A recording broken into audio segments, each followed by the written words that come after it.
What is going on, everybody, and welcome back to the Stokastic NHL Strategy Show. I am your host, Josh Harris. I clicked something and now it's on the screen. There we go.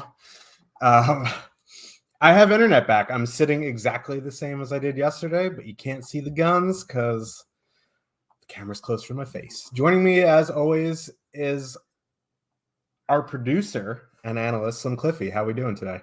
Not too bad, man. I'm sure there are some viewers that are going to miss looking at your tatted arms all through the show.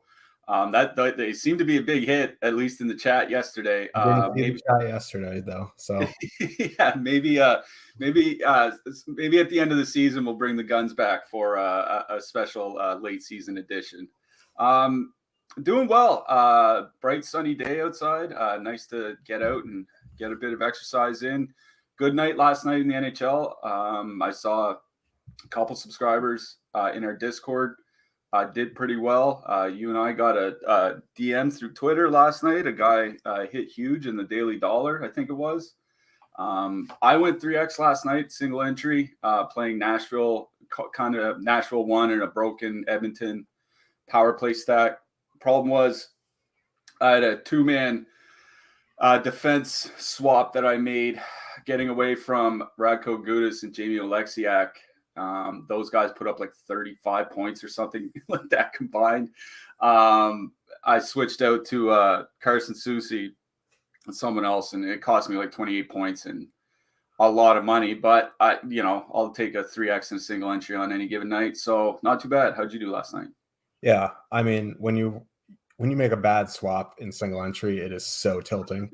But trust me, I know I've done it so many times, but it is what it is. You got to move on and you got to get to the next slate. Especially when you see it unfolding, because Florida and Philly was the early game. It was Florida-Philly. Was the early game. I think Gudas had like an assist with 2 shots and 2 blocks in the first period or something like that. And you're just like, this is not going to work out for me. This is just max pain. Yeah.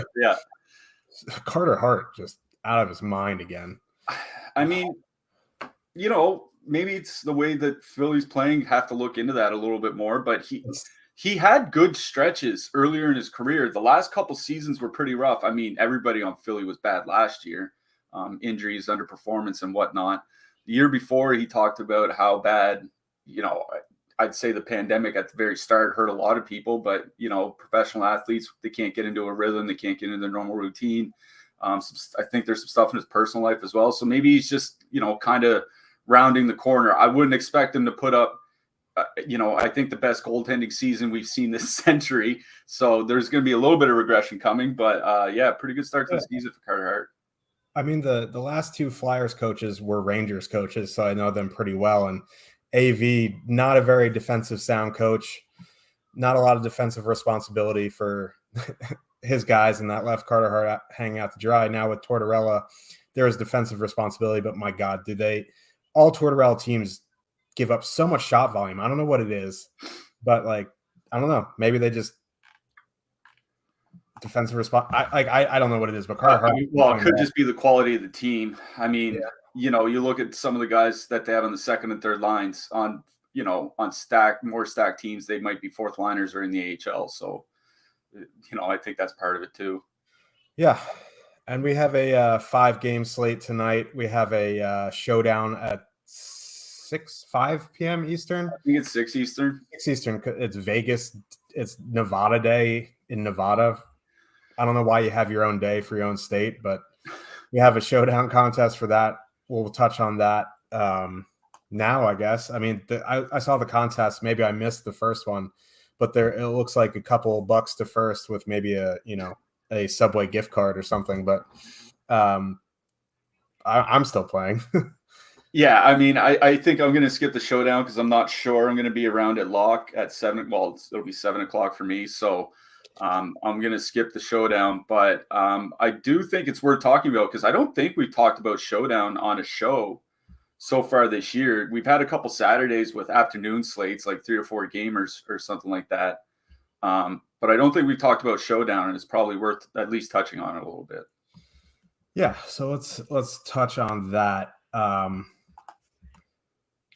Top line of Stevenson, Eichel, Stone still together. They're fully correlated on the power play. The second line of the Misfits together. Maxime Comtois moved up with Zegras and Terry in the last game. Second line, McTavish, Strome, Vetrano, and then Henrique with Silverberg down on the third line now.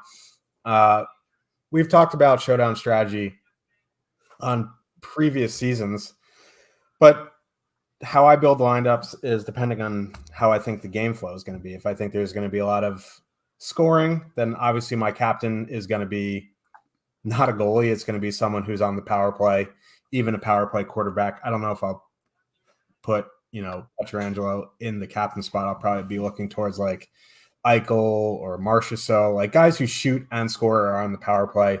If I think the games are going to be higher scoring, if I think the games are going to be lower scoring, obviously I'll put a goalie in the captain.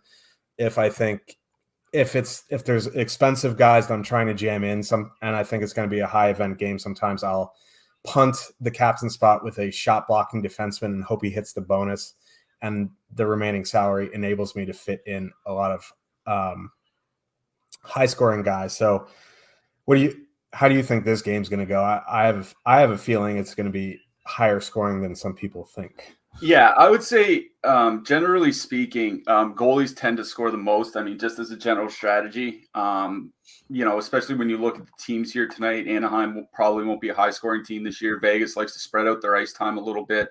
They may not be high scoring either. Like when we look back at the end of the season, Logan Thompson may be the high scoring fantasy player on a per game basis, which is why you'll often find goalies used in captains and in the optimals when the slate is over. But yes, it is all depending on how you think a game is going to go. Like you said, if you think it's going to be lopsided, like if you're envisioning a 6-1 Vegas win or something like that, yeah, maybe you still put Logan Thompson in, and then you have 4 Vegas skaters around him. If you think it's going to be a little bit of a tighter game, maybe a 2-1 or 3-1 game, maybe use both goalies. This game, it's hard to imagine. I mean, it's hockey, right? So we definitely see some weird things happen. I mean, Arizona beating Toronto simply is weird enough. Weird, like Carter Hart carrying the Flyers in the early parts of the season, certainly very weird. So those things do happen. It's kind of hard to envision Vegas, at the very least, not peppering shots at the Anaheim net today. Anaheim has the second worst expected goals against per 60 minutes at 5-on-5 so far this year. They're down there with like the Coyotes and the Islanders. Like hasn't been a very good start for them. So the penalty kill has been somewhat the same, even though you don't want to blame it on the goalie, but I think the goaltending at times has made it look worse than it actually is. But I think if you're just kind of going with the consensus, then it would be, Vegas should kind of easily handle this game. And yeah, that Vegas top line, like Stone and Eichel, even when Stone, like they played together last year, even when Stone was kind of hurting with his back problem, like in their 70 minutes together, 4.1 expected goals, 3.6 actual goals per 60 minutes. Like they've just been absolutely dynamite. Eichel's shooting more now than he has since basically his first couple seasons back in Buffalo. So, they don't play a lot of ice time. Like they're not like the Avalanche where they'll see like 21 minutes a night. They might see 17 to 19, maybe less than 17, depending how the game goes. And they're going to go into that Anaheim top line, which actually hasn't been bad this year defensively. They've been about league average. The problem is the goaltending's kind of let them down at times. So don't get me wrong, it's not a bad matchup for the Vegas top line, but like I think if you want to play Vegas here and you don't want to go with the super high owned options, I think there are depth options you can go with on the Vegas side. Like obviously Jonathan Marchessault on that second line, top power play unit, leading the team in shots per 60 minutes on the season. He's at over 20 shot attempts per 60 minutes, I believe. So, just one off in Marchessault, I think is just fine, or you can put him in with his line mates. And even if you dig a little deeper, like Will Carrier doesn't play a ton of minutes, but an extremely high individual expected goals rate, which means he's getting some good quality shots off in that bottom six. And man, like if the Anaheim top line is about league average. The rest of the lines are well below league average defensively. Like, it gets rough once you get down to your Derek Grants and your Jakob Silverbergs and those guys. So I think there is definitely some depth guys that I would be interested in from Vegas. Carrier definitely being one of them. Obviously, Phil Kessel, because he gets some power play time, as does Nicholas Roy at times. So those are the kinds of guys that I would be mixing in. Even if I'm going with the Eichel top line, I think Carrier is one guy that if you want to get a much lower owned guy that could score against some pretty bad Anaheim depth, I think that's one place I would look. On the Anaheim side, I mean, the Vegas second line isn't great defensively, so I think maybe like Strome and Vetrano could get there potentially here in this game, but they just haven't looked very good together so far this season. 1.3 expected goals generated per 60 minutes. Like, that's really, really bad. Vetrano's expected goals rate has sunk, but all you're basically doing at their price is hoping that they can hit one goal. If they get a second, then great. But all you really need is one goal, maybe a couple shots with an assist or something like that. So if you want to stay away from the super higher owned guys, I would avoid Anaheim 3. I don't think they're going to produce much. Anaheim 1's obviously going to be the highest owned. So I'd be looking at Strome and Vetrano the most on the Anaheim side. On the Vegas side, I'd be looking to pair, the top guys like Marchessault or Eichel or Stone with a Carrier or a Roy or something like that, because those guys don't have bad scoring rates when they actually do get some ice time. For sure. So hopefully that answered your showdown questions. We talk about it once in a while throughout the season, especially if there's like an island game like this, or there's a big contest on a short slate or something like that. So we will make sure to cover that when we can.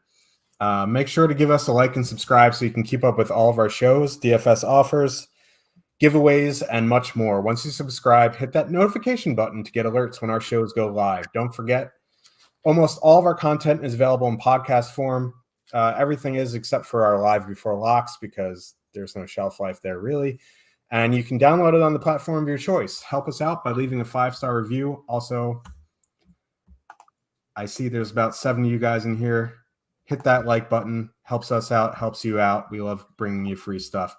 We have a 5-game main slate to get to. So let's hop into it here. We have the Colorado Avalanche with a 3.5 total heading into New Jersey. The Devils have a 3.1. Pavel Francouz is confirmed. It's probably going to be Vitek Vanacek. Mackenzie Blackwood is a bit banged up. News for the Avalanche, Valeri Nichushkin is out tonight. Looks like the top line is going to be Lehkonen, McKinnon, and Rantanen. Second line of Evan Rodriguez, Newhook, and Martin Kaut. With Nichushkin out, looks like Evan Rodriguez is moving up to the top power play, which could get his season going. He is 2,800 on DraftKings. On the Devil side, it appears they're running Tatar, Heischer, Zetterlund, Halla, Hughes, Barat, Sharon Grovich, Mercer, Bachquist. This morning, when Nichushkin was on the top line, Colorado was over 23K on DraftKings, and their ownership reflected that. It wasn't as high as I thought it was going to be because they were so expensive. Now with Lehkonen up there, they're about $2,000 cheaper. I would imagine in our next run, their ownership is going to bump up a bit just because it's easier to fit now. On the Devil side, I'll have some interest in whoever avoids that McKinnon line, because once you get past that with this lineup, the Avalanche depth seems to be having some issues. It's not Georgiev and net. So I like both sides of this game. What are you thinking? Yeah, I'm glad you mentioned kind of avoiding the top line, because it's Jack Hughes and Jesper Bratt that will avoid the top line. Nico Hischier on the top line will see a lot of the Nathan McKinnon matchup. So we're going to see Hughes and Bratt up against that Colorado second line a fair bit here today. And I wrote up in the Power Plays article I wrote up about Jack Hughes. You can go read the DFS picks article over at Stokastic.com, free to read, up on the site. So just head to the NHL section. I wrote under the Jack Hughes section that Colorado second, I think with Nazem Kadri and Gabriel, Kadri's in Calgary now, Landeskog's hurt. You remove Valerie Nichushkin, and you're essentially getting rid of that entire second line that Colorado had last year, right? And, because of the injuries and movement, they've had to put Alex Newhook, Evan Rodriguez on that second line. Hasn't been very good this year. 3.5 expected goals against per 60 minutes, which is, much worse than league average, like 30% worse, I think, roughly, and 3.7 actual goals against. So not only are they getting a lot generated against them, but they're actually going in the net. And that's kind of why I wrote up Jack Hughes, because Hughes and Bratt will avoid that matchup. And Hughes and Bratt, I mean, we saw them kind of explode in their last game. I think they had 5 points between the two of them. They've been really, really good to start this year. 5.1 expected goals generated per 60 minutes, 7.8 actual goals. Like, they've been excellent when skating together, and it is a small sample, but they also played really well together last year. 3.8 expected goals generated, 3.7 actual goals. Like, league average is around 2.4 or 2.5. They're a really, really good offensive line. Hughes and Bratt are both in the top 10 for shot attempts per 60 minutes in the league. And they're both playing on the same line. It kind of goes that if they generate a lot of offense, they'd be shooting a lot. And Hughes is top 5 by individual expected goals. Like, this is just a really, really good offensive line. I don't know what Eric Holla would necessarily bring other than maybe helping on some faceoffs, maybe a little bit of defensive work, but I don't think it really matters, because as long as Hughes and Bratt are together, they've been able to carry whoever's on the other side. Whether it's Tatar, whether it's Sharon Govich, or now with Holla. So that Hughes line is actually one of my favorite lines on the slate that we have here today. The ownership actually isn't even out of control either. I'll just bring up our top stacks run real quick. You can see the Hughes line right here. 9.6% top 2 stack, 10.5% ownership. So basically bang on when you're looking over at DraftKings, and when you take a look over at FanDuel, even lower because of the pricing difference. Particularly on FanDuel, I think this is a very good line to use here today against the second and third lines from Colorado. DraftKings, I think they're still fine to use. This is one of the best offensive lines in the slate, and they're going to avoid the top guns from Colorado. So I really do like them here. On the flip side, Colorado 1 really makes an interesting option here tonight, because they are so incredibly expensive that they're not really coming in with heavy ownership. Like, there will be a lot of ownership. I think we're going to see them sometime or somewhere around 15 to 20%. But when Nico Hischier, he's not really getting a lot of help in this game on the top line. Like, he's really going to have to do a lot of heavy lifting with Thomas Tatar and Fabian Zetterlund there. Like, Tatar, he's not the player he was 4 or 5 years ago. Zetterlund's just a young guy. Like, they're going to have to do a lot of work. Hischier's going to have to do a lot of work against that Colorado top line. And I was looking at his numbers when he's not playing with Jesper Bratt. Over the last 2 years, his expected goal share falls from nearly 59% to about 50-50. And if you're going 50-50 against this Colorado top line, you could end up with a lot of goals in your net, especially with the Devils goaltending, which is last in the league by overall save percentage, as it was last year. So I think a game stack is even viable here if you can find a way to fit in Hughes, Bratt, plus that Colorado top line. But I think the Colorado top line and the New Jersey second line, or the Hughes line, are both in reasonably good spots here today. The Devils don't take a lot of penalties, but they both draw a lot of penalties. So we could see a fair amount of power plays in this game. And New Jersey's penalty kill has been pretty good, actually, even with the goaltending, while Colorado's has not. And they lose Nichushkin, who is a penalty killer for them. So Colorado 1, New Jersey 2, I think, are the two lines I like the best here in this game. I don't know if you have to dig down a little bit deeper, but Mercer and Sharon Govich skating together on the third line against, pretty shaky Colorado depth. I think it's fine, but I think that Colorado third line is a little bit better defensively than we might think it is. So more than anything, Colorado 1, New Jersey 2 for me up front in this one. Yes, I and I'm completely on board there. The one thing I will add, Evan Rodriguez, 2,800 power play one. If there's ever a game to get him going, it would be this one. I just, playing with the big boys there on the power play, even if the Devils' power or penalty kill has been good, I still think this could get Evan Rodriguez going. When he was on Pittsburgh and shooting the puck, it started going in. So, I mean, I know that's a novel concept, shoot the puck, it might go in, but he needs to do more of that. I'm not a big believer in Vanacek. There's a reason why the Caps got rid of all 49 goalies in their organization. He and Vanacek couldn't even crack the starting lineup for the Devils, so not a big believer in him. Do really like the Avs tonight. I'm on board with the Hughes Brat line for sure.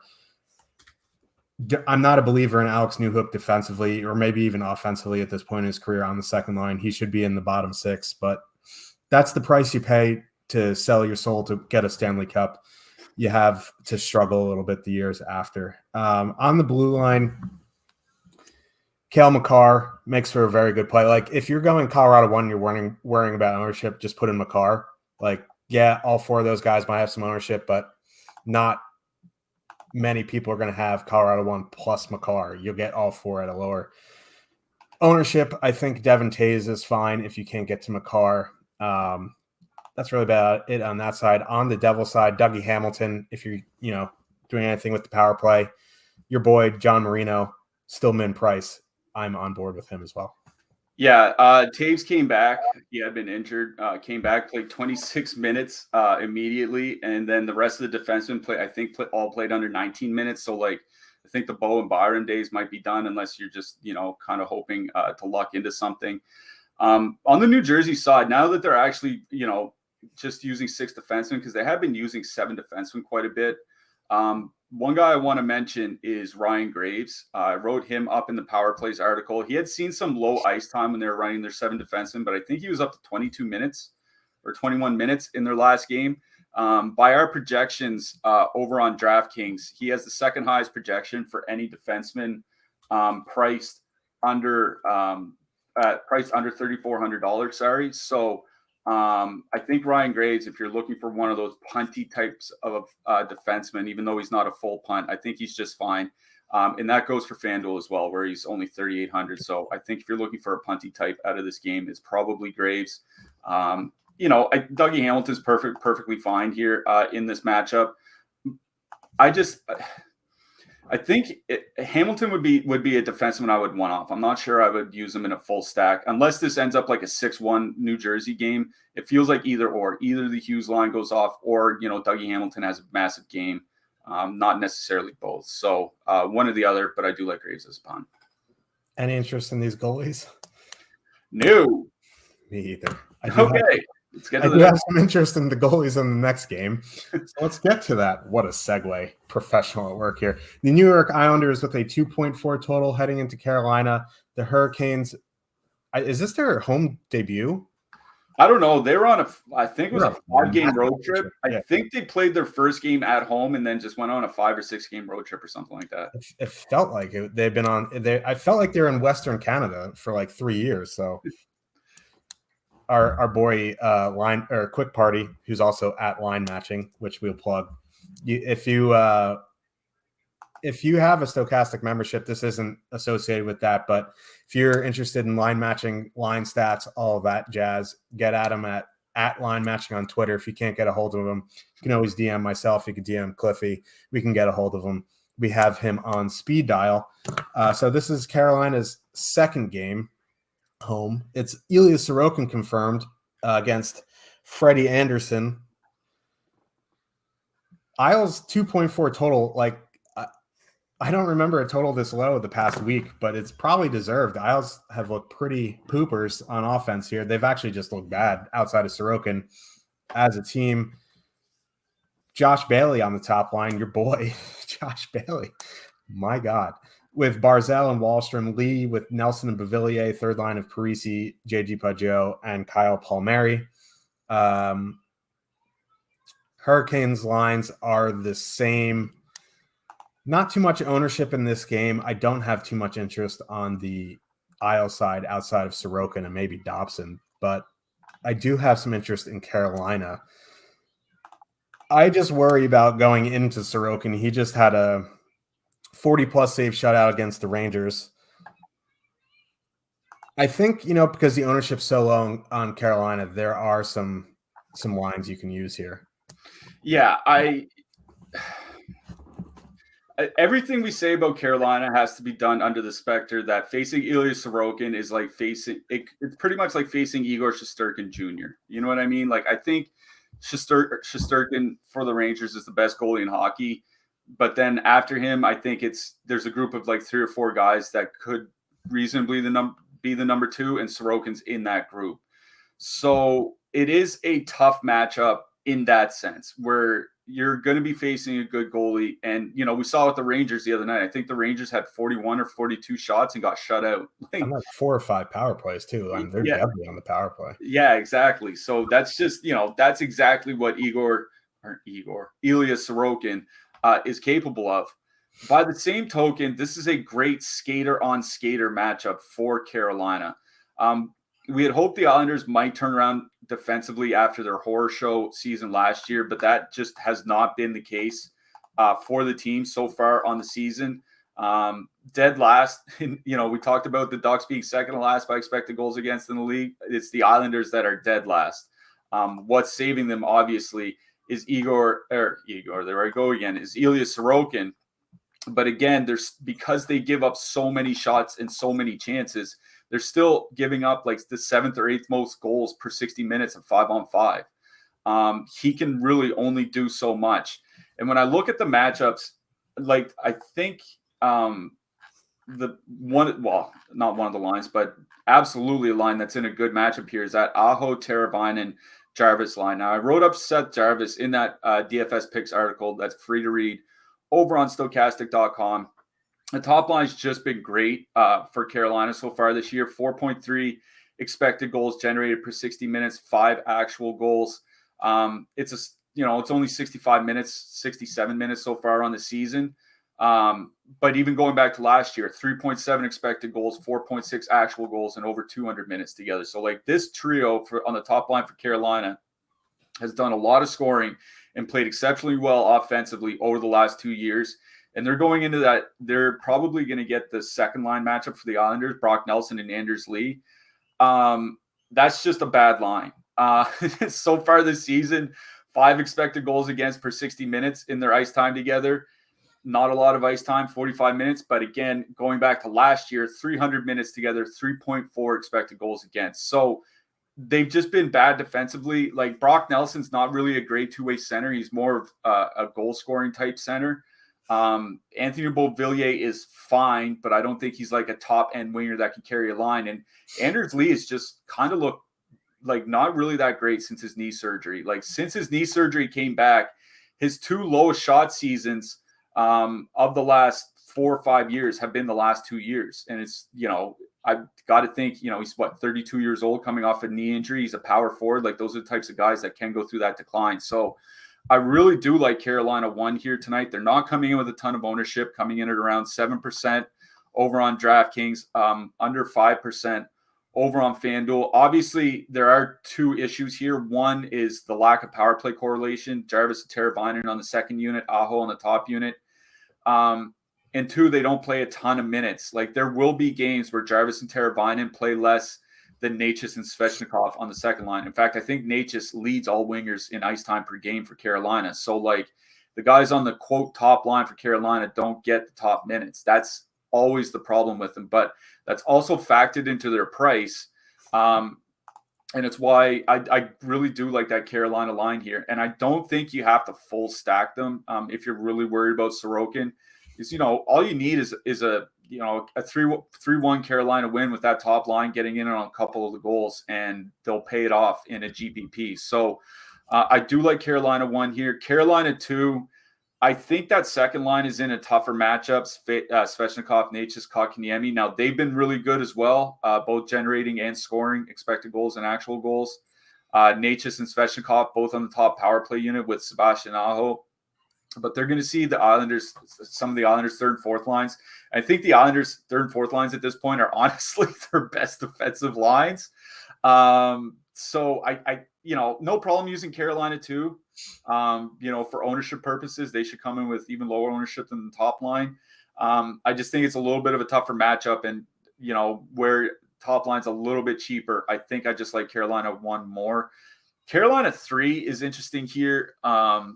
They'll get the Barzal matchup against the Islanders. Now, that Barzal line with Wahlstrom on it, going back to last year, actually not bad.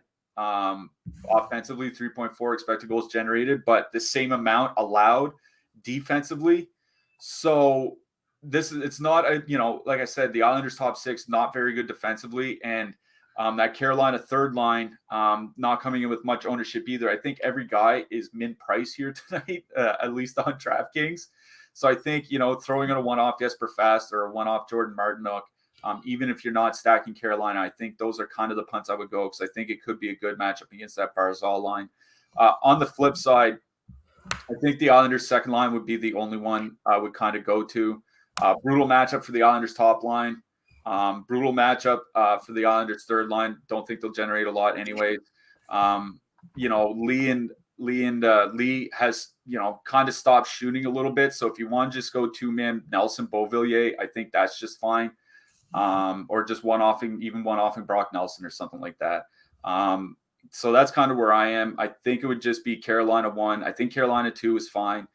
Some parts from Carolina 3, like a Fast or Martinook one-off or something like that. On the Islanders side, Zach Parise and Kyle Palmieri and JG Pageau, really not an awful line. Parise is actually shooting a fair bit, but I just don't particularly like this matchup going into Carolina. So I would probably lean more to like a Brock Nelson one-off on the Islanders side or something like that. Yeah, I don't have much interest in this game in 1 to 3 lineups. If I was, it would be like an Aho one-off or a Svechnikov Netch's 2-man. But if I had 150 lineups to work with, Islanders 2 would be my portfolio, as would both the top 6 lines in Carolina. I also think if you're power play stacking and you need like a cheap one-off with some power play time, Stefan Noesen, as disgusting as that is, he's 2,900 on the top power play. He doesn't play much 5-on-5, but he is on that top power play. Moving to the blue line, Brent Burns, Noah Dobson would be the guys I'm looking at. I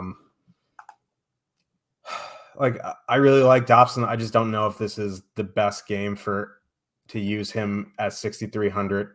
More inclined to use Burns at 5,700. Brady Shea, Brett Pesce, Jacob Slavin at a bit different price points on DraftKings. I think you can pick and choose who you like there. On the Islander side, outside of Dobson, fade. Yeah, I mean, like Romanov, if he was like 3,100, I would probably have some interest, but at 3,900, I think that's just too expensive. I probably, if I wanted a full punt, it'd be back to Adam Pelech. Didn't mind him last game. We'll go back in that direction this game. Brent Burns, my favorite defenseman in this game. I wrote him up Power Plays article. His shots per game is actually up this year, even though his minutes per game is down like 3 minutes a game. It's because he's just shooting so much. So yeah, I think Burns just fine. Probably Pelech. That'd be about it. Fun note, just want to mention real quick on Stefan Noesen. The Carolina power play is generating about the same with or without him as they did, over the last couple of years. So maybe he's going to end up like the new Alex Chason, like he was in Vancouver and Edmonton. Just like a guy that plays 9 minutes a game, but 3 to 4 of them are on the top power play, and he's actually good at it. That's kind of what I was getting at. I just didn't want to mention Chiasson and send half the chat into a tailspin. But any interest in these goalies? I like both of them tonight. Yeah, Sorokin's absolutely one of my favorite goalies. Like, if the Islanders win this game, it's probably because Sorokin has a really good performance, right? Maybe the Islanders just beat the hell out of him 6-3. I think Columbus did that once last year, where Columbus went in as a brutal underdog and just beat them down like 7-1. It's hockey. Those things can happen. But I have to imagine if the Islanders win, it's because Sorokin turns in a good performance. So even with high ownership, don't mind him. Obviously, Anderson's fine as well. We have a no-brainer bet for you guys, and there are over 100 of you in chat, and I know there's at least a few of you who don't have a BetMGM account yet. If you sign up, deposit just $10, You're probably playing more in DFS tonight. You bet $10, you win $200 if anyone hits a three-pointer tonight on the NBA slate. This offer is available in all states except New York, Pennsylvania, Mississippi, and Ontario. And it has to be a pregame money line bet, can't be a live bet. But I know there's a few of you, and I know you guys want to 20x your money. How often can you 20x your money in DFS? This is obviously a no-brainer. Just click the link in the description. It's the first one. It's a pinned comment. Any team hits a three-pointer, you win 200 in free bets. 20 extra money. Take advantage of these offers when they come up. It's the best way to beat the books. Like if you're any kind of sports bettor or you're looking to get into sports betting, this is an excellent promo to help you get into it. So I know there's a few of you in there. Just do it. You'll thank me later. Or maybe you won't, and you'll take the credit. And that's perfectly fine. So let's move on to the next game. We have the Boston Bruins with a 3.4 total heading into Columbus. The Blue Jackets have a 3 total. Probably going to be Linus Ullmark. Elvis, Mr. Merzlikins has been confirmed. I don't think Brad Marchand is going tonight. He came back earlier than I expected. This is a back-to-back on the road. They probably want to give him, as the coaches call, some maintenance. That is interesting for the Bruins lines, especially because David Krejci is also hurt. I think Bergeron, Pasta, they don't start together, but I bet you they will take some shifts together. I'm not sure how I feel about the Boston side. On the Columbus side, Jack Roslovic up to the top line, top power play. Without Marchand, who's one of their best penalty killers, Boston back-to-back on the road, I do have some interest in the Columbus top line. The ownership is a bit higher than I wanted, but I don't know. Have some interest in that Jackets top line. What are you seeing? Yeah, I mean, it's just really hard to figure out what Boston's going to do. I mean, David Krejci took a high stick and left the game. Maybe he'll be back. Maybe it's just something that they couldn't stop the bleeding. Like the problem with these back-to-backs is that we just won't know until coach availability, like a couple hours before game time.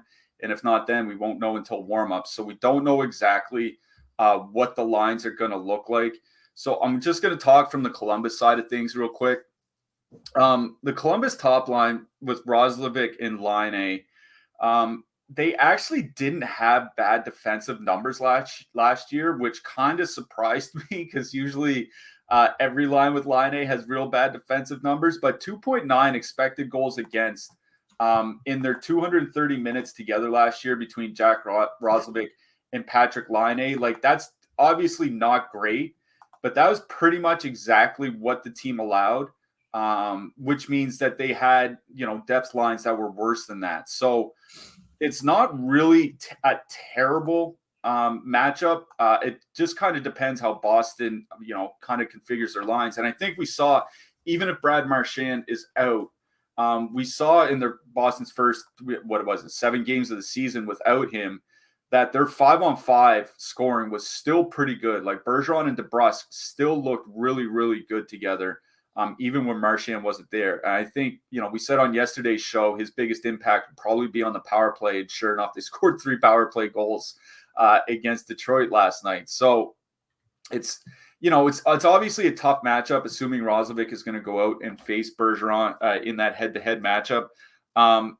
But Patrick Line is a guy that just needs 2 shots to break a slate, right? So I think there's absolutely some merit to using that Columbus top line here tonight. What kind of struck me is that there's a lot of ownership on them.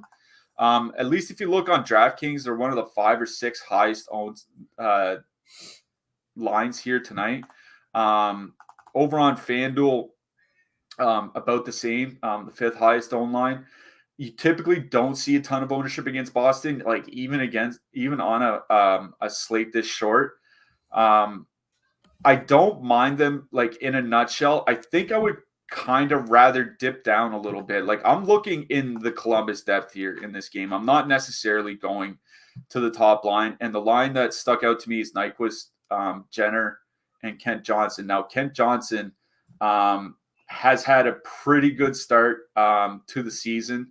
Not lighting the world on fire point per game or something like that, but he's actually shooting a lot in the minutes that he's given.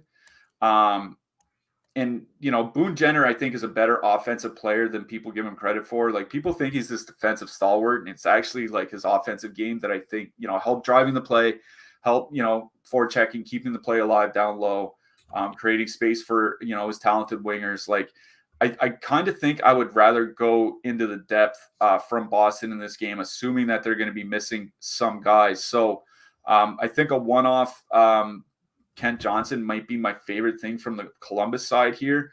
Like, I don't have a real problem going with the Columbus top line here tonight. It's just, if they're going to come in around 12, 15% owned and they're going into the Patrice Bergeron matchup, yeah, even if it is a back-to-back, like, anything can happen in hockey. It just seems like a pretty brutal situation to be stacking that line. So I think for me in single entry, I'd probably just move along from, like, I'd rather just go play Carolina one, I think, than Columbus one here tonight, even with the broken correlation. Like, I know the Columbus top line correlation is important for the power play, but the Columbus power play is awful. Like I don't think they have a goal yet this year. At least the top power play doesn't. And like, they're running out different combinations basically every game because they can't find anything that works. So you're going to be doing that against the Boston team that doesn't take a lot of penalties and has the best expected goals against mark on the penalty kill this season. I mean, maybe Columbus lights them up, but I think I'd rather go, maybe one off Kent, like I said, Kent Johnson. If you want to get a piece of the top power play for Columbus for whatever reason, one off Jakub Voracek, I guess, could work. I think that's where I am on the Jackets. On the Boston side, it's just tough to say until we see the lineups. I'll just say, outright, I do like the second line. If it's Hall, Pasternak, and Zacha, whatever it ends up being, I do like them going into the second and third lines from Columbus from an offensive standpoint. I was looking up past his numbers over the last few years. When he's playing without Patrice Bergeron and without David Krejci, the Bruins are still scoring 3.4 goals per 60 minutes. Like, this guy generates, like, you could put me in as a center and the guy will still score a goal every other game or something like that. So I do think that Boston second line is where I would go, assuming it's Zacha, Hall, Pasternak, but we just won't know until warmups hit. Yeah. If we get some wonky Bruins combinations, they could be pretty low owned. That's something you want to keep an eye on if you like the Bruins tonight. I did like the Columbus top line this morning until ownership came out. Like, if they're going to be double digits on this slate going into Bergeron, it's probably going to be a pass for me. Don't mind Roslovic just because he's super cheap on the power play, but Columbus's power play, not very good so far this season. Maybe they turn it around. We will see. Moving to the blue line, Hampton Lindholm, 4,600 is fine. Matt Grzelcyk, $100 less. It's kind of like a pick your poison there. If you like Boston for the power play tonight, it's Lindholm. If you're looking for a one-off, I think Grzelcyk. On the Columbus side, Peak or Gavrikov would probably be the guys for me. Werenski, interesting. He's kind of in that Tony DeAngelo mold last night, like probably too expensive. So maybe that makes him a good GPP play. Yeah, I was thinking Rasmus Dahlin, because Rasmus Dahlin I don't think had a good night. I forgot to check that game log, but go Habs beating the Sabres. I'd love to see that. For me, it's probably either Carlo or Clifton from Boston. They played they'll probably play a fair amount of minutes here tonight. They did in their last game. The interesting name is David Jiricek, I think, for me, from the Columbus side. He's their top defense prospect. Maybe one of the top defense prospects in the world, and he's going to be in the lineup tonight, and he's stone mint price. The problem is, are they going to play him 12 or 13 minutes, or is he going to get like 17 or 18? That's kind of the issue here. But I think if you're looking for if you need a $2,500 defenseman or whatever, I think Jiricek is probably one of the guys near the top of the list. the absolute Nick Blankenberg disrespect, calling David Jiricek the best defensive prospect in the world. Sorry. Sorry. I forgot that we can't speak ill of the bird here on this show.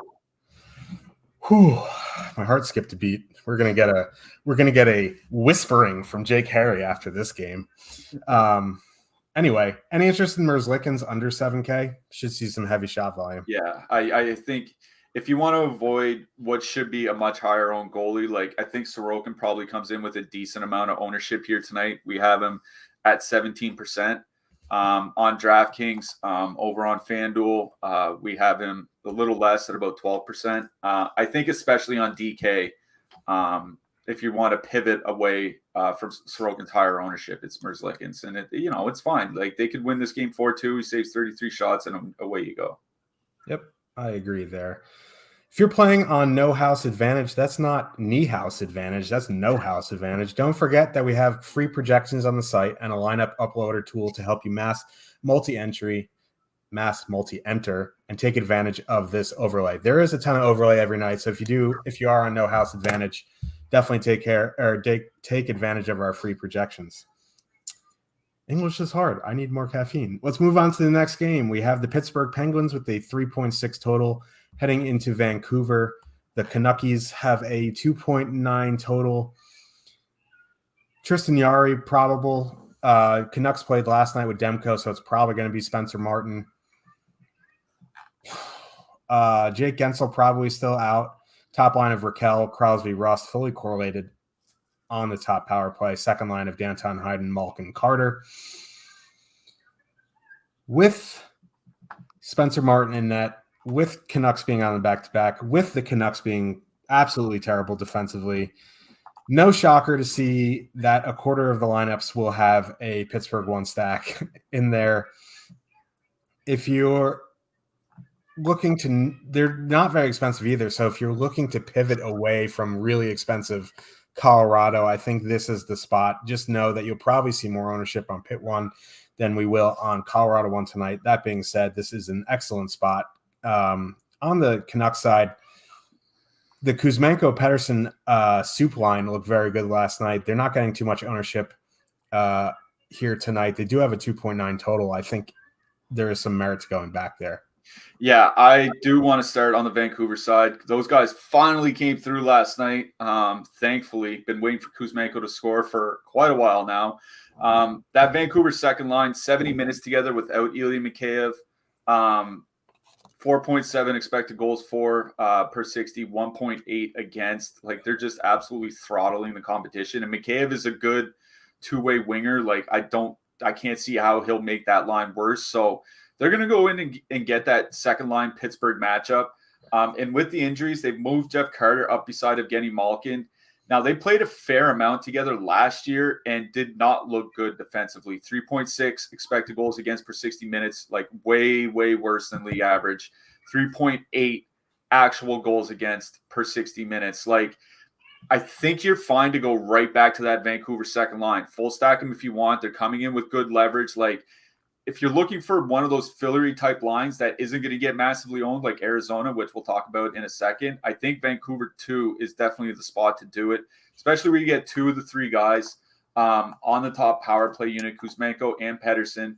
And the Penguins penalty kill, not good this year. Like they're not taking a ton of penalties, but fourth worst expected goals against mark in the league, tied with Winnipeg. And we'll talk about Winnipeg here in a second. So I think you're fine to go right back to Kuzmenko and Pettersson and Mikheyev here tonight. The reason I wouldn't go to the top line is Bo Horvat and JT Miller. Oh boy, they do not play well together. I mean, they're scoring. Don't get me wrong. 2.7 expected goals or actual goals per 60 minutes. It's just they're only carrying about 30% of the expected goal share when they're on the ice over the last 2 years, and that sample's approaching 100 minutes now. They're just really not generating a lot, and against the Crosby line, even without Jake Gensel there, it's a meat grinder defensively. So for me, it'd be back to Vancouver 2, and for that reason, I do like Pittsburgh 1 here. Yes, there's a ton of ownership on them, but they're perfectly correlated. On the power play, Rickard Rakell is starting to really shoot a lot on the power play as well. I think he has the highest power play shot rate of his career so far this season. Now, we'd rather have Jake Gensel there, obviously. He apparently skated this morning in Yeah, a regular jersey. They were hoping he could be back for tonight's game, but it doesn't look like he's going to be back for this one. But he's still going to be back sometime on this road trip, it looks like. But Raquel is shooting a ton on the power play, so I think you're fine just full stacking them. If you want to take off one of Russ or Raquel and put Malkin on for more power play stacking, I think that's perfectly acceptable as well. But I really do like the Pittsburgh top line matchup here. But I also like the Vancouver second line matchup. So I think that's where I am in this game is Pittsburgh 1, Vancouver 2, and I think you're just perfectly fine full stacking both of them. I don't think you have to leave any of the forwards off. Yep. And moving to the blue line, Letang or see it tomorrow. Yeah, well, man, I don't even know about Letang. Like his shot attempt rate is down 1/3 from his 3-year average so far this season. Like that's kind of worrisome. Obviously, if you want to put him in with a power play stack, that's perfectly acceptable. Jeff Petrie still putting up good peripherals. So if you want a less expensive Pittsburgh defenseman, or you just want to one-off a mid-range defenseman here tonight, I think Jeff Petrie's the guy to go to. I mean, Ekman Larson and Tyler Myers are going to play a ton of minutes for Vancouver here tonight. I think in their last game, they both played over 26 minutes. So, Tyler Myers isn't very good, but any defenseman playing 26 minutes is worth 3,000 on DraftKings. So you got to at least consider Myers because of the lifetime. You know who else plays a lot of minutes? Mikey Anderson. Oh, I knew you were going to say it. Oh man, it's like saying Candyman in the mirror. You just don't do it. Yeah. Don't forget to get your free $200 at MGM. Sign up using the link in the description. It is the top link in the description. Get that free money from the books. 117 of you in here to be exact. I know there's some of you who haven't signed up at MGM yet. Bacardi and Cola, do it. Let's move to the last game of the night. It is where the Winnipeg flowchart originated. We have the Winnipeg Jets with a 3.5 total heading into Arizona to play in front of 17 people and maybe a couple beach balls. Arizona Coyotes have a surprisingly high 3.0 total here. Hellbuck played last night. The Jets had 19 shots on goal and I think scored 6 goals against the Kings. Our Kings have some issues, man, but that's for another time. Looks like David Riddick is going to be in net tonight, which is a big step down. Karel Vejmelka for the Coyotes. Coyotes top line getting 15+% ownership tonight. That is a scene. On the Winnipeg side, massive ownership here. As the origins of the flow chart say, if they're in a great spot, you fade back-to-back on the road. What are you doing? So, yeah, that Arizona top line coming with a ton of ownership, over 20% on FanDuel, about 15% on DraftKings, as you mentioned. 125 minutes together going back to last year, 2.2 expected goals for, 3.1 against, but about 50-50 in goal share, which means, they are giving up a fair amount of goals, but they are scoring as well. That's one of the reasons we don't mind using them here tonight is Clayton Keller absolutely can help this team score. The other reason they're going into that Winnipeg second line of Dubois, Perfidi, and Wheeler, and that line hasn't been good this year. They are getting points, which is nice for fantasy, but I'm talking about how they're actually playing game to game. 3.4 expected goals against per 60 minutes, 3 actual goals against. Those are, at least the expected goals are much, much worse than league average, like about 25% worse than league average. And Arizona's sending their top line into that matchup a fair bit here tonight. So between David Riddick and net, I don't think Riddick's awful, but almost everyone's a step down from Connor Hellebuck, other than Sorokin or Shesterkin or whatever. So, Riddick is definitely a step down. The Winnipeg penalty kill has, definitely been bad so far this year. Arizona's going to get that pretty good matchup. So, it's like Chicago last night. In a nutshell, I know they did well. So I don't have a problem with using it. It's just the ownership that kind of bothers me, coming in at 3 times their top 2 stack percentage. So I think if I were to do anything from Arizona here tonight, it'd be one-offing some guys. I think a one-off Nick Ritchie. Dylan Guenther is actually shooting a fair bit, particularly on the power play. So I think one-offing him is just fine as well. On the Winnipeg side, I mean, I really do like the Winnipeg top line again. I wish Nikolai Ehlers was there. But the Arizona second line that they're probably going to be using as a shutdown line has been atrocious defensively. 3.3 expected goals against per 66.5 actual goals against per 60 minutes. It's just a really good matchup for that Winnipeg top line going against Barrett Hayton and Zach Kassian. So I think you're perfectly fine going right back to Winnipeg with Scheifele and Connor. Make it a power play stack if you want, but Arizona's penalty kill has been a little bit better this year. So, no need to necessarily force in for power play stacking, but I do like the Winnipeg top line again here tonight. It's just, they're coming in with a ton of ownership as well. Like, there's just going to be a lot of ownership in this game. People are expecting a lot of goals. You're going to see a lot of ownership from this late one. So it's whether you want to choke down on the chalk or not, but Winnipeg 1 is the line I like the most. I think Pierre-Luc Dubois makes sense as a one-off. He's shooting the puck a lot this year, much more than he usually does. And then Arizona 1, if you're fine with the ownership, Dylan Guenther, Nick Ritchie as one-offs, if you want to go in that route. Real quick question, since there's similar price and heavy ownership on both, who would you rather one-off, Clayton Keller or Rickard Rakell?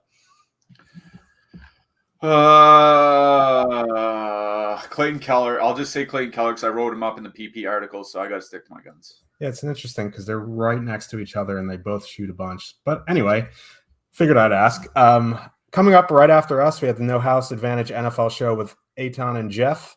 That's coming up at the top of the hour in 4 minutes. Let's talk about goalies. I think Sorokin, for me, is my favorite. I think you can dip down even further to Merzlikins if you want to get away from that ownership. Freddie Anderson if you're paying up. That's really about it for me.